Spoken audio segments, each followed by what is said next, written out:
Welcome to Made for Mondays, the source for digging a little deeper into the Believers Church Sunday messages and finding ways to apply them to our daily lives. Together, let's take a deeper look and find a way to bring Mondays back to life. Good morning, everyone. Welcome to this week's Made for Mondays podcast. My name is Joe. I'll be your host this morning. And who do I have with me? Hey there, Joe. It's me, Jamey. Hey, Joe. Tyler. Hi, guys. It's Heather. Hey, everyone. First time in the new setup. This is nice. Oh, is it comfy. really? Yeah. Oh, Yep. okay. I haven't been on in a while. Yeah. Nice and cozy. Uh-huh. Shoes off. I can't do that. I'm freezing. Oh, Yeah, I can't take my shoes yeah. off. I like Can't to take my shoes off. Yeah. So, how was everyone's weekend? What did we do? Anything fun? We had the Grands all day Saturday. That was fun. Exhausting. Did and you fun. go anywhere or you stayed? No, the weather wasn't super great. We went outside Esther wanted to walk Fritz. So we walked Fritz and put Trent in the stroller. He fell asleep. So we were outside for about an hour or so. And Esther had a great time playing in the leaves and doing all the things. Yeah. She had a great time. Fritz was a champ. He was being dragged all over the place and with no rhyme or reason. Right. But he hung right in there. Yeah, it was fun. Then we went back to the house. Our house is a very fun place to be if you're a grandkid. So they love coming over. Yeah. Yeah, they get tons of attention and they get to do pretty much whatever they want so long as they don't hurt themselves. So yeah, it was a good time, and that we were spent though. We have a day coming up in June where we're going to have them for like 5 days or 6 days. What? Whoa. Yeah. Derek and Sarah Beth are going on a vacation, and Good. we got the kids, and we're already intimidated. I'll get my in-laws to give you some tips. Yeah. Yeah. If you can give me their number, that'd be great.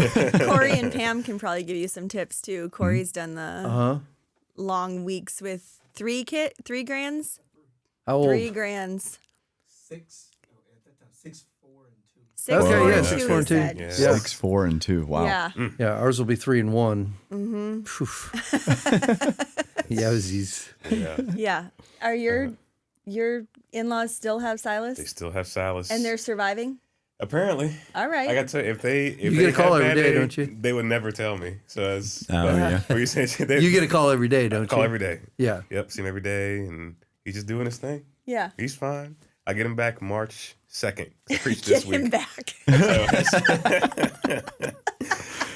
So my weekend is going to change. Yeah. For sure. But this weekend, I hung out with a guy for breakfast, Brian. I had a great time. That was really nice. Yeah. The rest of the day, cleaning and getting rid of stuff and all this stuff. Being So, productive. trying to be productive. There you go. You know, watch a little Bluey. Okay. I actually did do that. Even with Silas not around, Even you're Si- still I'm- watching Bluey. Bluey is an incredible work of television. Here's his plug. Go ahead. Yeah. Go ahead. It is a show that is, kids can watch it, but the points and the way it's done is for adults too. And it is done so well. I felt that way It's about Bugs separating. Bunny when I was a kid. That's- It was funny for kids, Funny for kids, and adults funny can for watch it. adults too. Yeah. It's really good. Highly recommend. That's what he was talking about at the questions bar Oh, yesterday. he's been on a Bluey roll Yes, he has. he was talking about it for 15 minutes before I left on Thursday. Oh, Had to yeah. give him a pitch. Anybody gets in his path right now Right. is hearing Bluey's about Bluey. the thing. Bluey. It'll bless your life, man. I'll tell you. It really will. Let's be honest. It'll bless your life. It'll bless your life. Yeah. So on Sunday, if you need to have any questions about Yeah. anything, Including including Bluey. Bluey, Including Bluey. got Wow. Pastor Tyler got you. We went to a new restaurant to us in Virginia Beach on Friday night with some friends. It's a Italian place that was very good, a very casual Italian place called Victoria's, I think is what it's called. And Bonnie would love it too because they use a flour even in their pizzas that is gluten friendly. Oh, really? Mm-hmm. Where's that Yeah. at? It is behind Citrus off of Great Neck Road. Yep. So you take London Bridge exit, and it was very, very good. Nice. Yeah, so that was really fun. And then Saturday, Nate was working like all day. So I went on adventures by myself, which I also do love. I love a day by myself. Yeah. So I went up to Williamsburg. I found that there was an estate sale happening up there. And so I drove up there to go to this estate sale in a gated community. I think that's an older, like 55 and older community, maybe. Oh my gosh, the amount of stuff that was in this house Really? was insane. I mean, I love going to an estate sale. I just think they're so fun.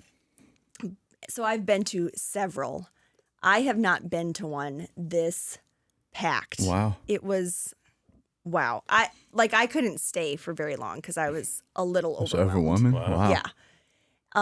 So that was wild. And then I just went to a bunch of like antique shops and stuff up there for a while and hung out for the day, made my Costco stop, and it was great. All right. All by myself. Nice. This is so wonderful. Cool. That I does think sound there's nice. an estate sale happening on Tire Neck Road. There's a house there Oh, really? that has their entire, it looks like enough belongings in their driveway for 2 homes. Oh, I Okay. did. been- I've seen that. It's been out there for like 3 weeks now with all of this What? rain, Rain and all and this stuff. everything, Yeah, yeah. just furniture, mattresses, you name it, just sitting in their driveway. Yep. Not covered, nothing. How It's weird. Yeah. insane. Okay. Yeah, noticed I that don't every get time it. I drive I don't by. know I what's come back going inside. on. Yeah. What's going on there, but Whatever's out Like there is not right coming on back in. Tarnick right on Road? Tire Neck Road. Yep. Towards the Drive end by of it it. every morning. Yep. Okay.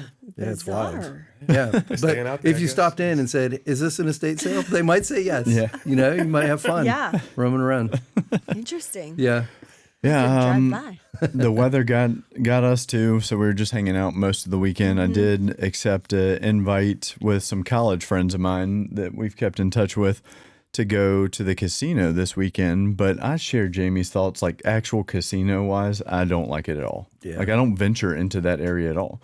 Yeah. So I love, like, Yard House is really good, Yeah, Yard and House is we great. wanted to scope out. They have like a Top Golf situation up there, Oh, they do? and it was awesome. like a simulated. Yeah, golf thing? simulators. Okay. They got like 3 Oh. bays, and you can look over the balcony and see all the games that are happening. Oh, really? Oh. Yeah, so I mean, we watched a little basketball, some good basketball on, but yeah, football season, that might be a cool spot to go to. But yeah, it was cool. Yeah. It was cool. Yeah. I do need to give a shout out. Scott, Melinda, Heather, and Dave had me over for dinner last night. Nice. Okay. It was great. Scott cooked Nice. chicken. Oh, yeah? And this gravy he had on it, and potatoes. I had to. It was loaded with cheese, so I had to have like 5 lactate pills. But it was incredible. You survived, though? I survived. Good. And it was And so you're good. by yourself, so By no one myself. has to suffer. Someone has to suffer. So he So- must, funny little story, he must carry those with him wherever he goes, because I borrowed Tyler's suit for Night to Shine, Oh, and I put on the hilarious. jacket, and I happened to put my hand in the suit jacket pocket. I was like, what is this? Lactate. Okay. Wherever he goes, You gotta have you a gotta little have bit. it. Never know. That makes Never sense. know. That's yep. That's awesome. Awesome. Oh yeah, and Lee and I yesterday we went to Joe's wife and we went to the Vintage Tavern was doing a Galentine's brunch. It was a little late, Vintage Tavern, Yeah. by the way, but anyway. So we went to that. They're probably taking notes right now. Yeah. Ooh, a little late. Ooh. My one son works there too. So anyways, and one of our other friends was supposed to go with us, but she got a little sick. But that was Yeah. very good. They had quite the spread. They turned like their whole bar area into just like this buffet of wow. all of the wonderful things that they make. And then they had a like omelet bar, so you could just like go up and tell them what you wanted on your omelet, and they would make it for you and bring it to the table. Was It that very good. afternoon-ish? Yeah, they had like 3. I think it was 3 different seating times, Okay. so you could sign up for Nice. different ones, and they were seating upstairs and downstairs. So Wow. Yeah. yeah, it was very good. Yeah, she had a great time. She's a homebody too. She loves staying home, so I love it when she goes out and does something like that. Yeah. I'll play dad. It was just me and the kids hanging out yesterday. It was fun. Yeah, good. Yeah, it's a good weekend, all with the bad weather. Not a bad weekend, guys. So we are continuing our Bible reading challenge. I think this past week we started in some Numbers and in the book of Mark as well. So did anything stand out to y'all? Well, first of all, today's reading in Numbers was crazy. 8 through 13, 5 Yes, chapters 5 of chapters. Numbers. I'm a day behind, so I saw that my I'm going to do that goodness. tomorrow. So I did Sundays Yeah, today. buckle up. Yeah. There's a lot. There's a lot going on. It's a lot. Miriam and But Moses and stuff. Yeah. Numbers chapter 11, it's kind of like a little bit of I think it's just kind of it's not funny, but I find a little bit of humor in it because it's the chapter where first Moses starts whining to God about the people whining about their situation. So the people of Israel are getting a little bit complainy about coming out into the wilderness and not being in Egypt anymore where they can have meat. Our garlic. And all we get to have now is that we get to have manna. That's all we get to have. And it's like listed in scripture about we want melons, we want cucumbers, and it's just and you just like read it and it's like they're whining. Even his own family. Yeah, so then Moses is like griping at God about their whiners. behavior. And why did you have me? Did I give birth to these people? Why are you having me carry these? And so then God is like, all right, y'all are about to get it. You want meat? I'm going to give you so much meat. And then you just watch this whole thing play out. And it's just a little bit humorous. Like it's just a little humorous to me. Yeah. It is. So I read number 7 this morning, which was the dedication of the altar. And, just a listing of every tribe, what their offering was to dedicate this thing, the altar to make it holy. And, like what they had to go through to do that. And not like what kind of stood out to me was just, we're made holy because of the holiness of Christ, the righteousness of Christ. It's not something we achieve. It's what we receive. I get all of that. But the seriousness of the holiness of this object and how what was required to set it apart as holy, and then if you play it forward and say like, we're to be holy as God is holy, just this like the weight of holiness, and like I'm not sure that we give a whole lot of thought to like if we really are holy, what are the implications of that? Like to be completely set apart for use by God. I mean, it's just pretty remarkable. And so that kind of stood out to me. And then the last verse of that chapter is really incredible. So the altar gets dedicated, and then it says, whenever Moses went into the tabernacle to speak with the Lord, he heard the voice speaking to him from between the two cherubim above the ark's cover, the place of atonement that rests on the ark of the covenant. The Lord spoke to him from there. Yeah. Wow. Yeah. That's incredible. Yeah. Yeah. Good. Yeah. So good. Tyler, All right, you've been Tyler. getting all kinds of questions about the Old Testament because Yes. you are the Old Testament scholar. I don't know about that. I don't know what's going to happen when you leave. We're just going to be I know, we're the gonna be New like, Testament well, church. That's all we got. I know Chris Dome was one, a few others. Just, and I love that people are reading it. Like they are tracking along and doing Yeah, it. that It's is just awesome. like it's weird. It is. It's so much happening. And it's so different to us. This one in particular is a seminary book, so it's dense. It's all the things, but it does an incredible job of unpacking context, cultural relativism to that day, all that stuff. But then the question of what do we do with it? This book does such a good job. It is called Old Testament Ethics for the People of God. Christopher Wright does a great job. It is a thick one. I forget how many pages are in it. There are no pictures. It is, I'm out. No charts, no graphs, nothing? Wow. a couple graphs, a couple Okay, charts, all right, all pictures like that. Yeah. But not fun pictures. But it is an incredible book. Highly recommend it.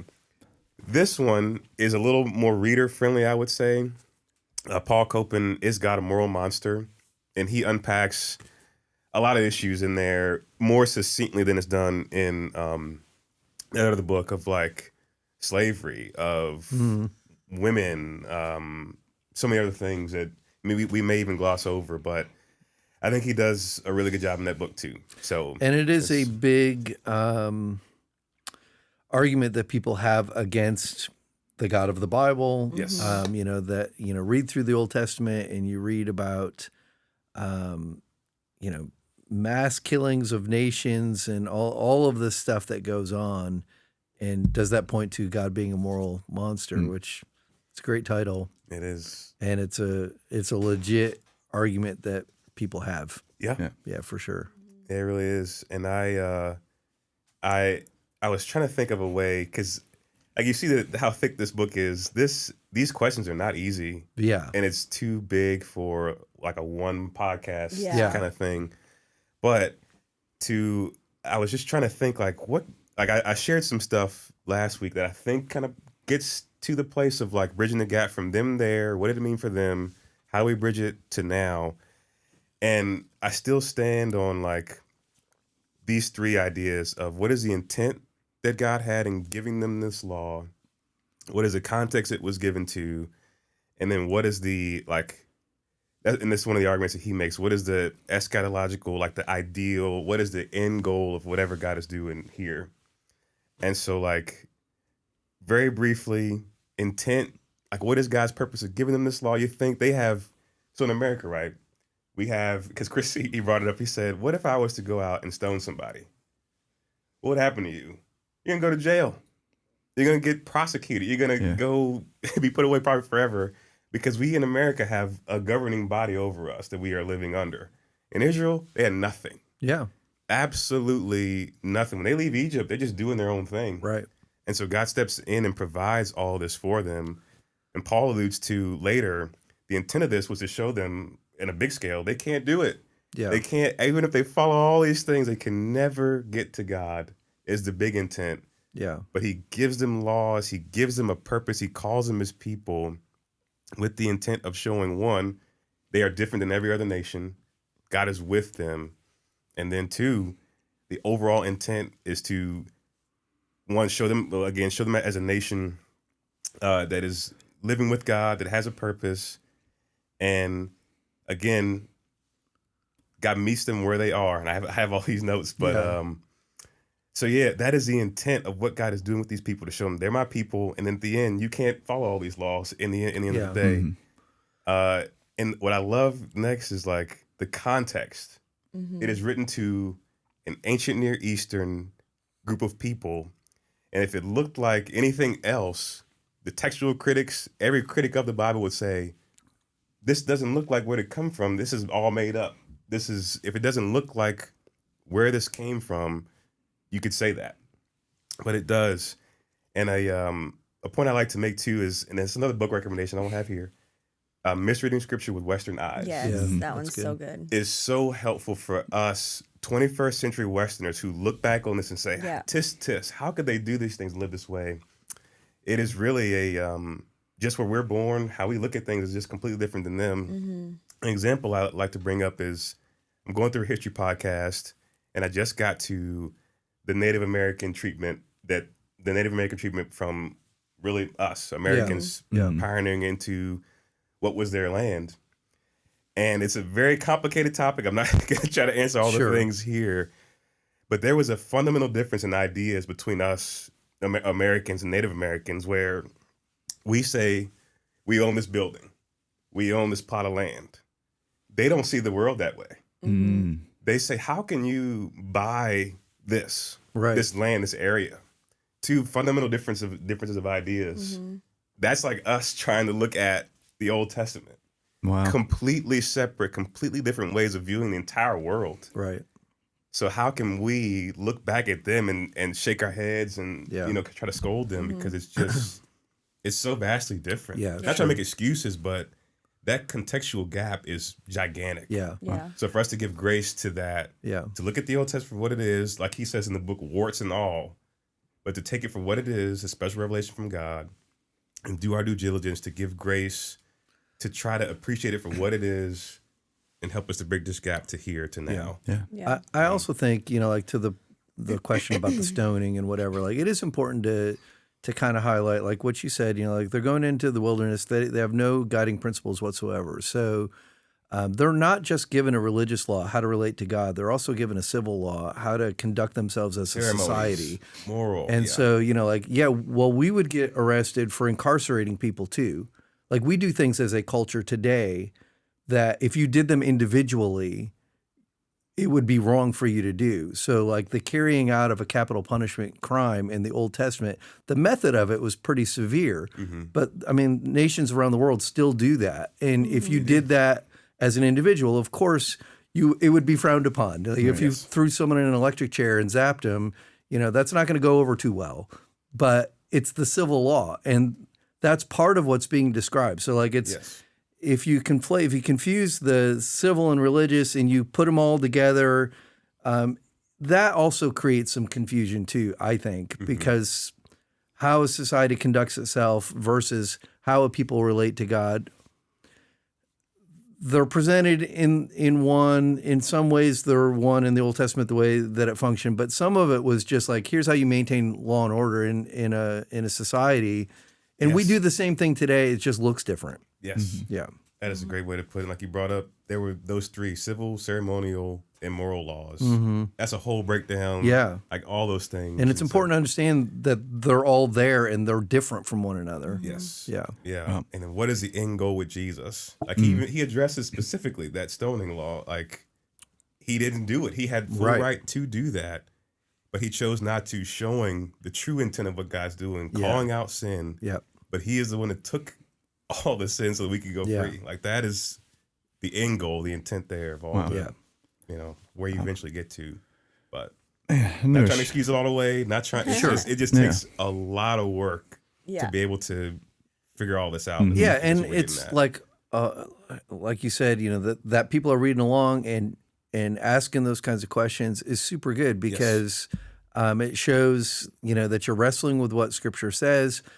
And, to your point, there are entire seminary courses that you could take that answer some of these questions, and you could finish the course and not feel like you had it resolved. Yeah. 100%. So, like they're weighty type of things, just like, I've taken courses on Revelation and still don't get it. Yeah. So, it's just a thing. So good, man. Thank God for that. I know I'm gonna take, I knew I should have gone before Tyler. That was so good.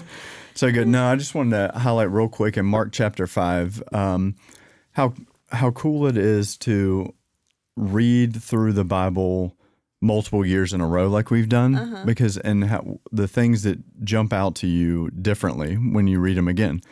And even in the Gospel of Mark, like I've read that countless times, and what stood out to me today, I don't know if I've ever really seen it. I remember last year, like Tyler talking about pigs specifically and what was going on there and how they viewed that. But when Jesus cast out this demon and this guy, it was the end of that caught me today. It says, as he was getting back into the boat, the man who had been demon possessed begged to go with him, but Jesus said, "No, go home to your family and tell them everything the Lord has done for you and how merciful he has been." So the man started off to visit the 10 towns of the region and began to proclaim the great things Jesus had done for him. And everyone was amazed at what he told them. And just how, the severity of that situation, this man possessed by a demon is up in caves, like he is completely outcasted, too far gone, right? No, not the case. And how God uses him and how he can use us when we don't feel like we, are deserving is what stood out to me today. Yeah.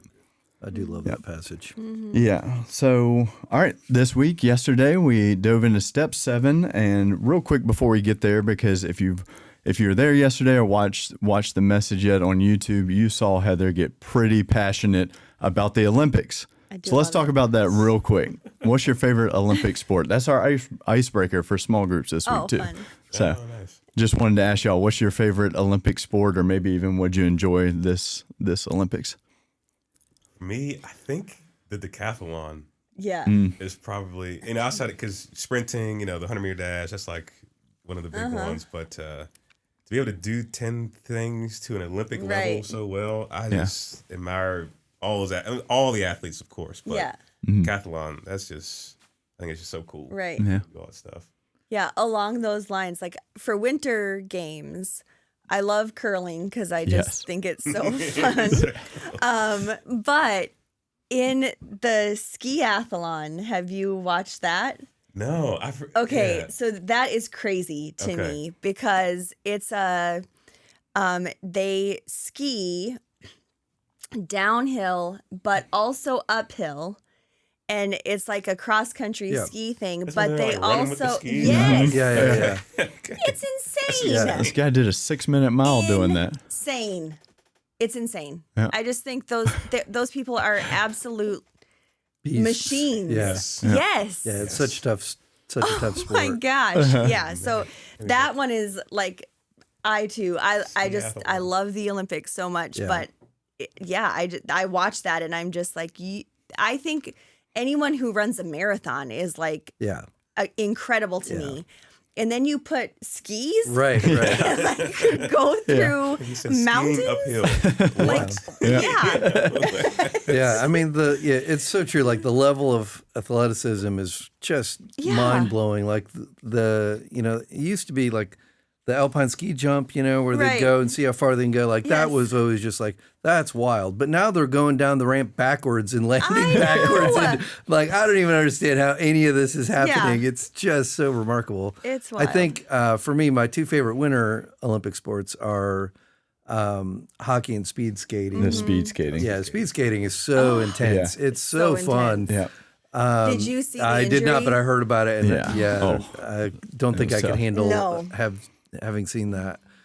But yeah, the chaos of those events, and like especially like, when there's a ton of them, it's wild. But even just like the twos and the fours, I mean, they just Yes. get it's so intense and so quick.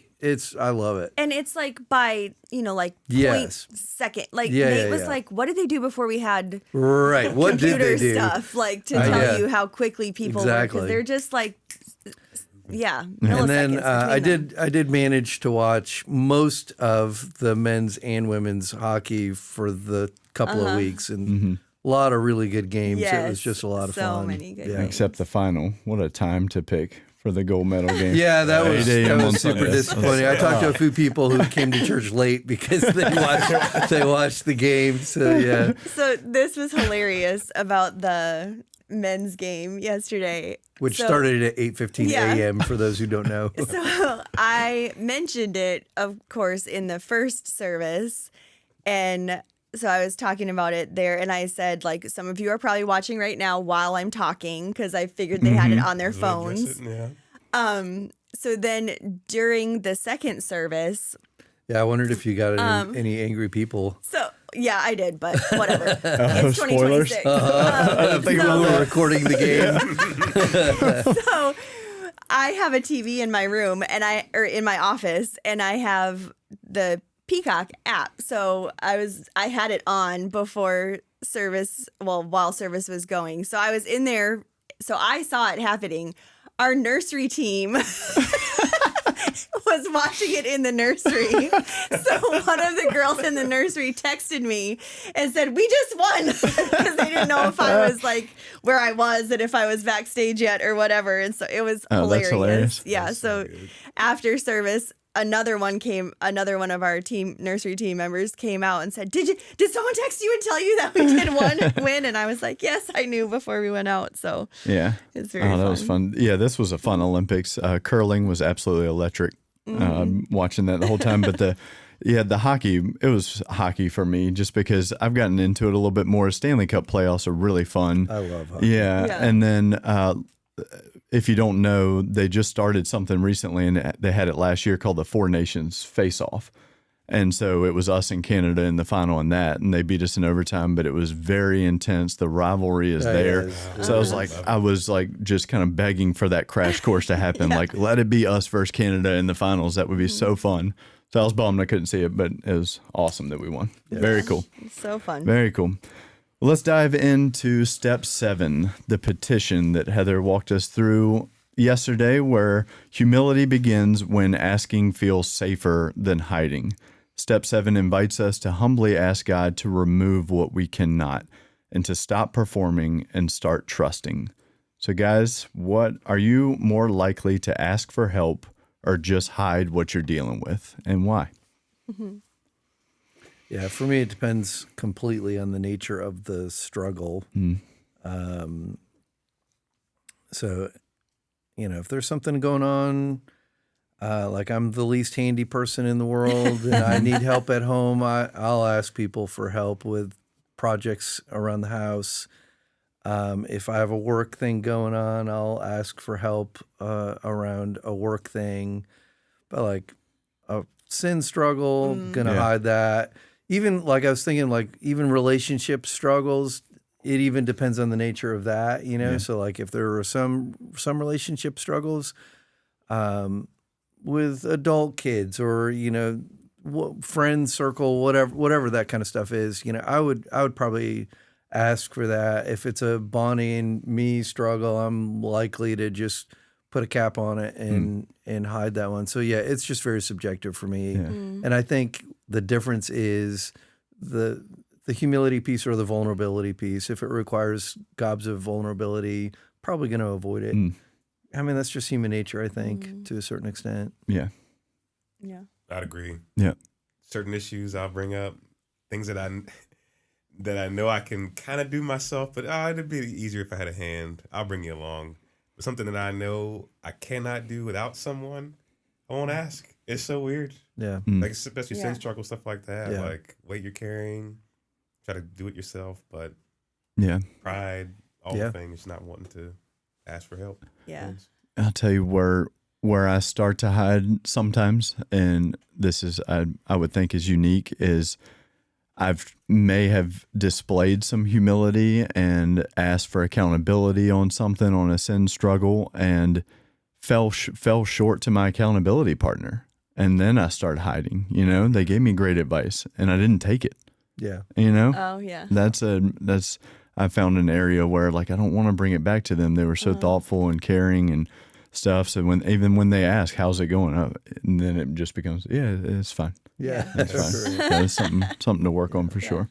I don't think, I shared this yesterday a bit, but I know, like I'm working on it, but I just know I am very prideful. Like even Jamey, you saying like that you'll ask for help in like the areas of like, oh, I know I need help with these handyman things that I don't even like asking for help in that stuff. Yeah. Like if I am like being very, very honest, like I will try all the things before I would ask for help. Like it is everything in me does not want to admit that I can't do something. Like it's just like I'm getting nervous talking about it right now. Really? Yeah, I could cry. Wow. Wow. Yeah. Thank you, Heather. Yeah. Yeah, that's the practical side of things. It's unique to hear that. Like I feel like I couldn't be more opposite. Something I don't know how to do, and this is not healthy either. But I will not only ask for help. The people trying to teach me, I'm just like, maybe you just want to do it. That sounds even better. Oh man, especially the handyman stuff. I'm like, handyman stuff, I'll call my dad up. Hey, Dad, you want to come over? I love that. Grab pizza. It's funny. My dad's coming. I had the. Karina's been on me so long, telling me to fix this trim. We need to do this thing. I was like, okay. I know I have to ask my dad. It's taken me 4 years to ask my dad to help me do some of that stuff. Right. Because I want to be able to do it, and I know I can't. Yeah. But he's a contractor. He can do it. Yeah. I want to ask him. Right. That's I feel you. Yeah. Yeah, I hear you. Well, Heather, you used this story in your message yesterday of the Samaritan woman at the well in John chapter 4. I love this story. But you use that to illustrate this asking versus hiding idea. So Jesus asks for a drink before he addresses her story, and the timing at noon hints that she is avoiding people, right? So what does this story from the book of John show us about how Jesus approaches our shame, and what might it look like for us to create that same safety for someone who is hiding? Yeah. Well, I just love, like, I just think it shows us that he meets us in those spaces. Like, he comes to us. And I love that he asks her for something before that he needs, and just kind of like levels the playing field. Yeah. Which I think is like such a good model for us and how we can treat one another in these spaces. And he just shows up with compassion before he's even pulled anything out of her story. Yeah.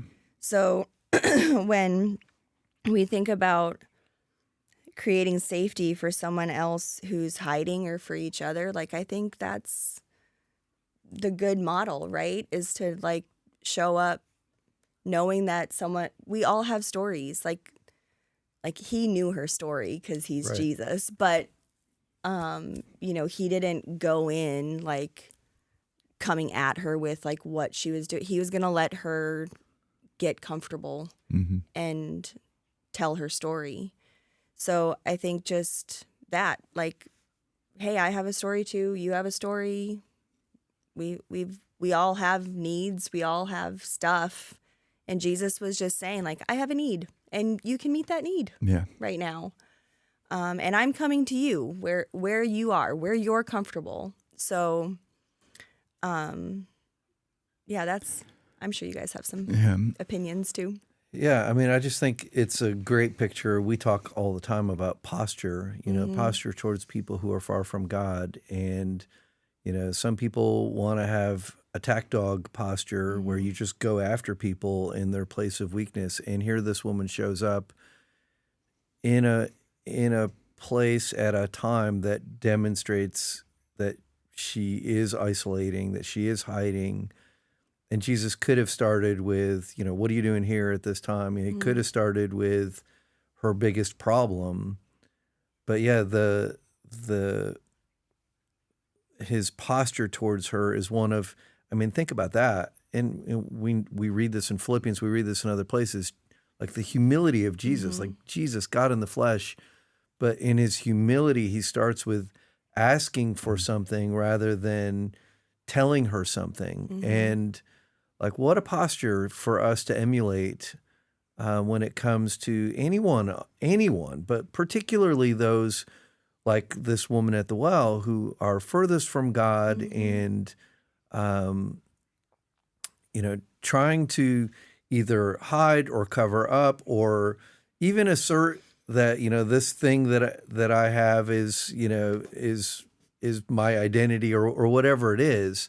But Jesus starts with this such a humble posture, which, as you pointed out so well in the message yesterday, opens the door for her to, just slowly, even at her own pace, start to take advances towards Jesus, where she willingly starts to reveal what her story is, until they get to the point of, it doesn't even feel like a confrontation, but it kind of is, but it's so loving and so kind.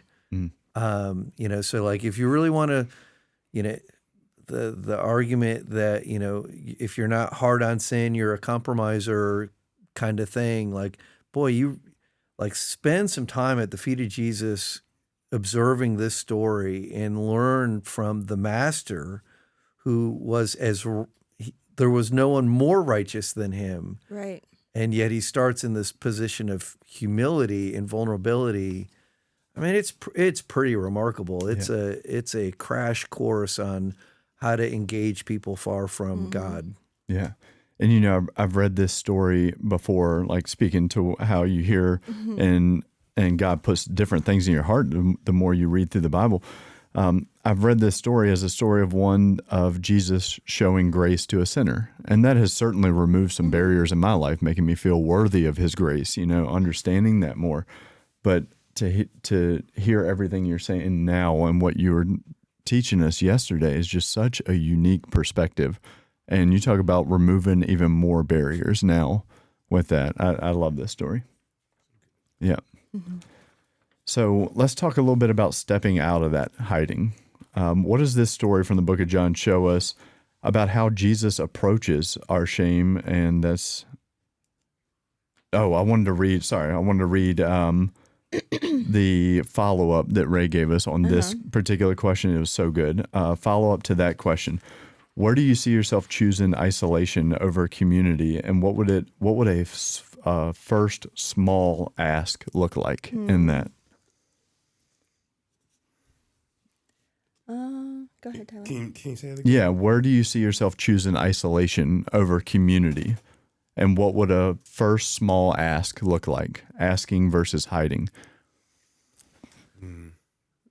I mean, it's so easy for me to choose isolation, Yeah. especially if I'm in a space where like I'm wrestling with God on something, or like I'm stressed or tired or whatever it is. I will run to that in a heartbeat. And I think, like, even with my accountability partners, I just ask them for check-ins, and that's been helpful for me because then it when I don't do that, I know why, because I think I don't want help. I don't want any eyes on me. Mm-hmm. But I think that's the move that people can make, is if you prayerfully and are working, if you don't have that, are working towards that, to have people like that in your life, but to just ask them, hey, I'm in this space right now. I'm walking through this. Can you just check up on me about this specifically? Mm-hmm. And that helps me not hide, because if I don't do that, I never bring stuff up. I'm not going to come out and tell somebody, the things I'm dealing with. But if I tell somebody to ask me about it, helps, I guess, create a space to be able for that to happen. That's good. That's good. Heather, if you don't mind me asking, with some of the things that, you were getting emotional about yesterday and even today, what does that small first step look like for somebody that might be struggling with vulnerability?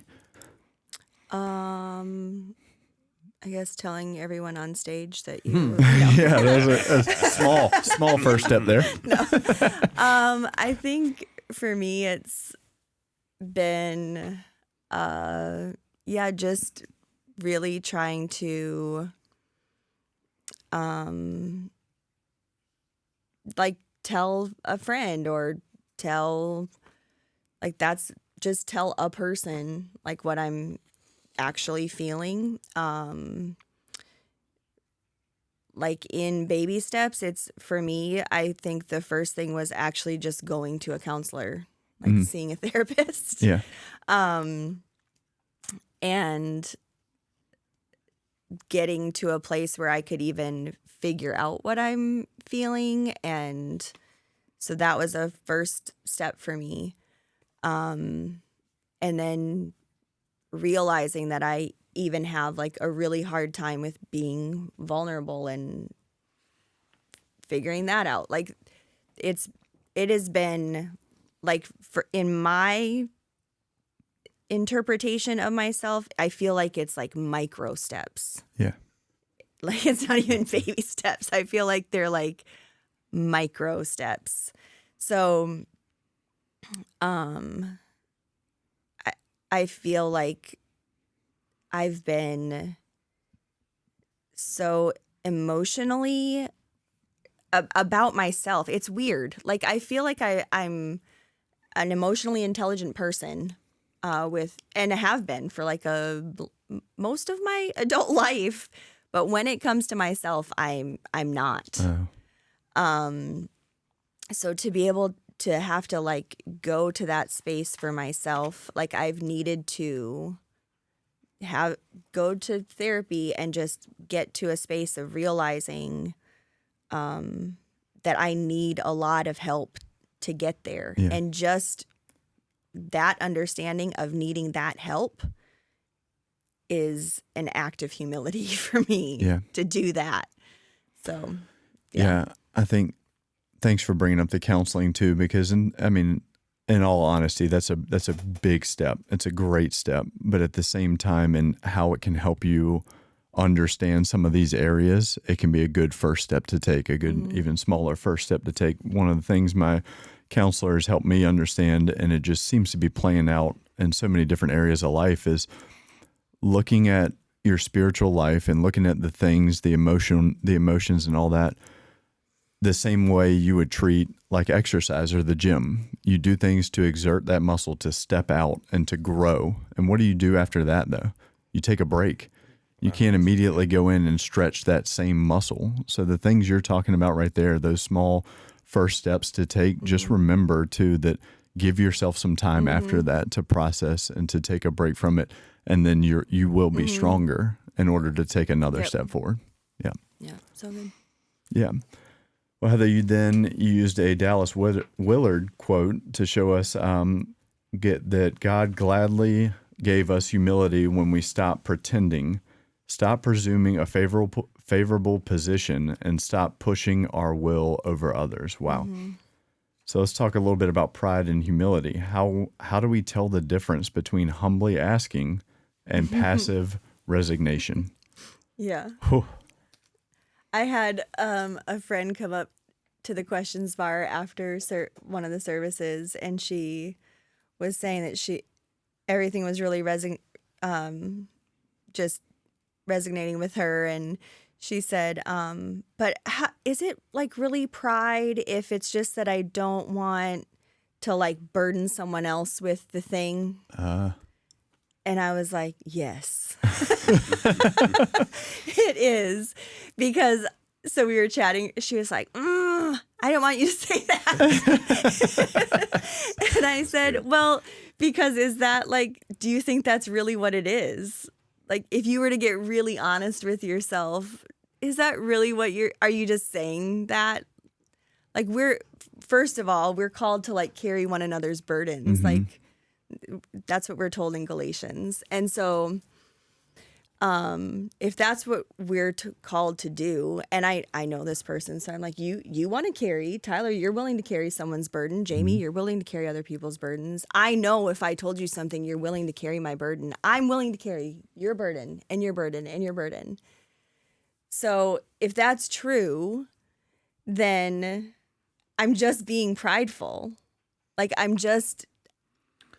the reality is I'm just not responding to this call that is on my life as a follower of Jesus to carry one another's burdens. I'm not participating in the community that God's called me to be in.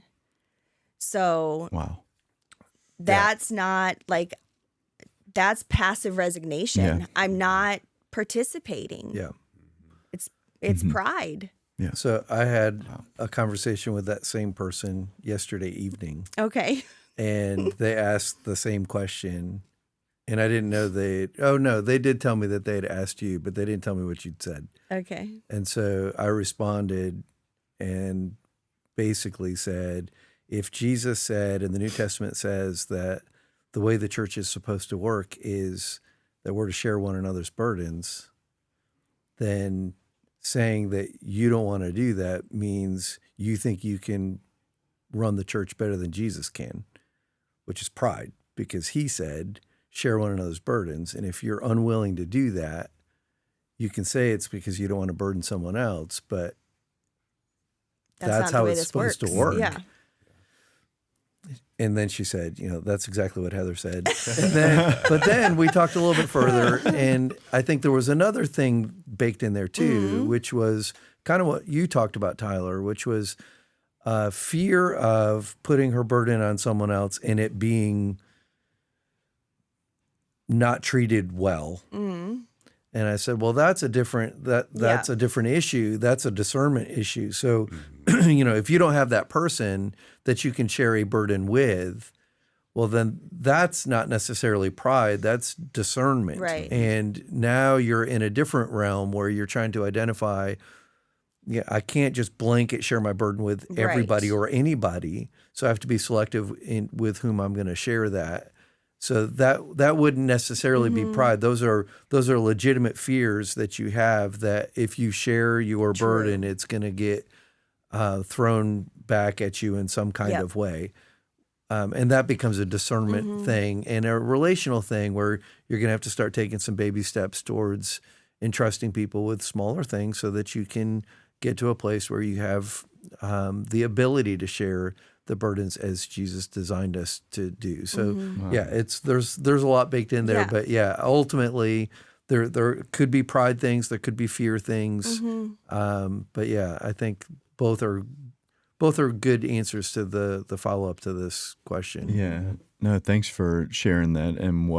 And her question from yesterday was so good because it was a tough question to try and formulate a response to, and just hearing, like, thinking through passive resignation. Like I hear resignation and I just get a bit of a feeling of giving up, and then the passive being like, do I even realize I'm giving up, sort of thing.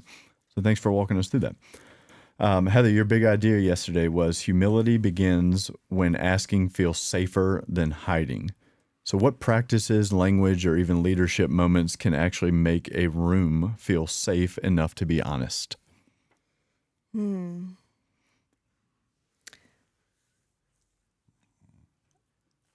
think part of why I love Believers is that as difficult, Heather, as it was for you to do what you did on stage, that gives space for so many other people to be like, man, this is actually okay.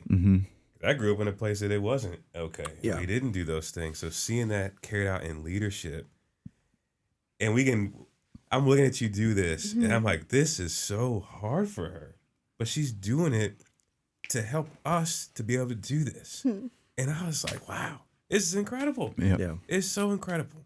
So I think that's the place where we start. It's like the leadership, like our B group leaders, I know they do this so well, is creating spaces where they're honest so that the people who are in there can be honest too. So I think, that's part of the practice is us starting with it. And we do. So I think, like, and then to also just add, like, those moments are super powerful and very uncommon. In a message I have coming up soon, I talk about, like, it's unusual to hear a pastor from the stage say, I'm a sinner. Usually pastors are the one saying you're a sinner, which is far more commonplace. I mean, it's true, but it's also disingenuous because we are all sinners. So, just pointing the finger at someone else without saying, yeah, this is me too, is, it creates this persona of perfection that's unrealistic and alienating and isolating for people who are in the chairs.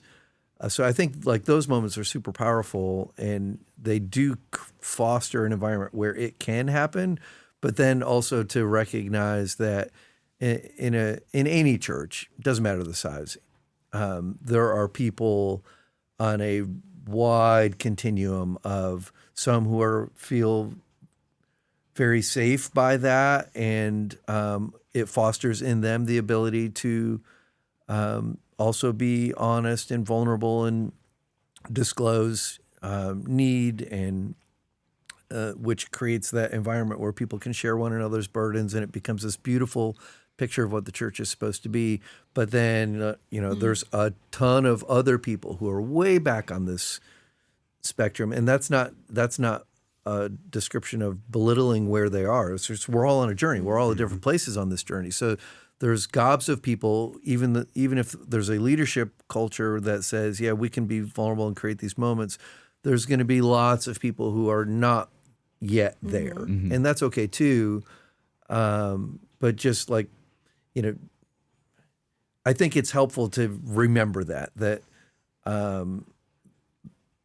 the church isn't like, we're not all at the same place. And in a community, you might unload something that someone else is completely unprepared to handle, and that's not an indictment against the church. It's just a realistic description that everyone's somewhere, and not everyone's at the same place. And and understanding that and respecting that, I think, is important too. Yep.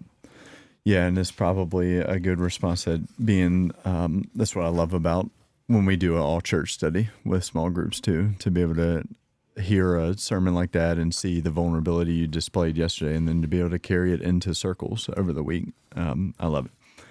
Well, speaking of emotions and vulnerability, Heather, we then brought out the umbrella. And you gave us a practice, own our emotions, do not enthrone them. And that OWN is observe, welcome, and name. So can we dig into that just for a minute and look at maybe even a real life example, like hurt leading to withdrawal? Like, what does it look like to own our emotions in that moment? Yeah. Do we stop and retract our umbrella right then and there and dive into a conversation when we're feeling this way, or how does it look in the moment? Yeah, I mean, I think it is John just does such a great job with that. The own is simple. It's easy to remember the observe, welcome, name, and observing, I think, is the idea of that is to be mindful. It's just to be mindful of what you're feeling. That's where the feelings wheel came into play, and knowing like what you're feeling. That's been a huge thing for me. Jamey and I joke about this a lot because we share the idea of there were only a few things that you could feel. We didn't realize there were so many things you could feel. It is mind blowing. Yeah. But for me, it's actually like just that wheel of all of that being on the wheel. Once I see the words, I'm like, oh yeah, I feel those things. I know I feel them. It just isn't what comes to my mind initially. And so now that I have that tool, they come to my mind way more often. I took a little break from therapy for a bit because I had kind of graduated for a little while. And then some other things have popped up recently, and I was like, I should probably go back and do a little check-in. So when I went back, she was asking me how I'd been doing, and I was describing some of how I was feeling. And I was like, are you writing that down? And she was like, I mean, no, not yet. I was just listening to you. And I was like, do you hear the words that are coming out of my mouth? I'm like describing things of how I'm feeling that are like, this is a wide variety of vocabulary that I'm using right now. And she like was laughing. So she started writing stuff down because I was very proud of myself for not using mad, glad, sad or happy. Yeah. But yeah, so it's just being mindful of that. Like, okay, I can observe that I'm feeling this in this moment. And then the welcoming it. It's like, okay, yeah, I'm feeling this right now. I'm just going to welcome it. And it's welcoming God's timing. So you're not welcoming it like, oh, I'm so, bitterness. I'm so glad bitterness is here. Welcome bitterness. I love feeling bitter. That's not the idea of it. It's that I'm aware that God can and will use this bitterness to shape me. Yeah. So, and in his timing, this is going to be a part of who I'm becoming. And so it's that idea. And then naming it. Naming it, I think this is so important because it's not naming the emotion. You did that already. It's naming that this is not my identity. It's just a thought. It's just a feeling. It's just a desire that I'm having in the moment. It's just whatever it is. It's all it is. You're identifying it as not your identity. Yeah. So all of those things can happen pretty quickly as we practice it. Yeah. So it can happen in the moment. Yeah. Like as we practice it. Yeah. John does do such a great job going through that. So he talks about, observing what's going on, then welcoming. And you mentioned the beach ball illustration, trying to hold beach ball underwater. He says, what we resist persists. So like that idea of like, if what I'm thinking or what I'm feeling, if I don't acknowledge it, welcome it. And like you said, like you're not welcoming it to take it on. You're basically just acknowledging that it's there. And and not resisting it. And he talked about, I don't remember if he talked about it in the book or if he talked about it in the video series, but people who would give names to their issue, like Wilma, you know, like this is Wilma. Wilma's this, you know, like she doesn't have to stay here, but I'm going to acknowledge that she's here and then she can move on. But like, instead of fighting it, just say, okay, look, you can sit next to me. We're talking to Jesus about this. And like, that's just such a helpful thing. And then naming, we can't, if we can name it, we can tame it. It's just so helpful. Like, yeah, you don't have to be in this constant fight with how you're feeling or what your emotions are. You know, we're humbly asking God to remove our shortcomings. That's what this step is all about. And so being able to name them, identify them, now he can remove what we've named, you know, so giving it a name, acknowledging that it's there, in a way gets it out of your head and into a place where you can just put it on a piece of paper and say, yep, there it is. And now God and I can work on the removal of this thing. Like, it's just so helpful and counterintuitive also, because our intuition is to just go, you know, like we've been talking about, like just go into isolation, mentally start sparring with this thing. And, you know, if you're not in a healthy place, you're going to lose that battle. Right. Yeah. So now you're naming it and saying, okay, God, this is the thing that's here present with me. I don't have to be ashamed of it. I don't have to be embarrassed by it. I can just acknowledge it and say, like, it's not, I recognize it's not good, and I'm asking you to remove this. Yeah. Bring it into the light. Yeah. Like, that was so, like, that emotional will is so helpful, because I'm, you know, I just read a devotional. I'm a 5 on Enneagram, and it was about how 5s don't have emotions, but we do, you know, all the things we do. But like, looking at that wheel, is so good, because like for me, I was like, I didn't even know I had that emotion. Yeah. I didn't even know this was a thing, like that I could feel this, because I stuffed so many things down. But even the therapy that I went to was so helpful in just that. Like, so I honestly think people don't even realize that these are feelings that you can have and that they're there. Like, they're, God gave us emotion for a reason. Yes. But like walking through this, it was just like, wow, this is so helpful to, like, even to your point too, Jamey, of just, now this thing is in the light. I don't have to be controlled by this. Right. I don't have to, like, it is a beautiful thing that God has created for us to have and experience life with, but it's not my identity. It's there. This isn't going to own me. I mean, it's just so great, right? That acronym is so helpful. It is. So helpful. It's not going to own me. I'm going to walk through this thing. Yep. Yeah. That's so good. Well, thank you for a great conversation today. Yeah. It was so fun. That's all we have time for today, friends. I hope that this series so far has been rewarding, but we also understand that it is challenging. And like Pastor Heather shared yesterday, at being stuck somewhere in step 4, you can go at your own pace. And I hope that that is encouraging for you as we continue to go after these steps together. We will be back on campus next Sunday at 9 and 10:45 looking at step 8. And if you can't make it here with us, we hope that you will join us at 1 o'clock on YouTube. Until then, go and be love.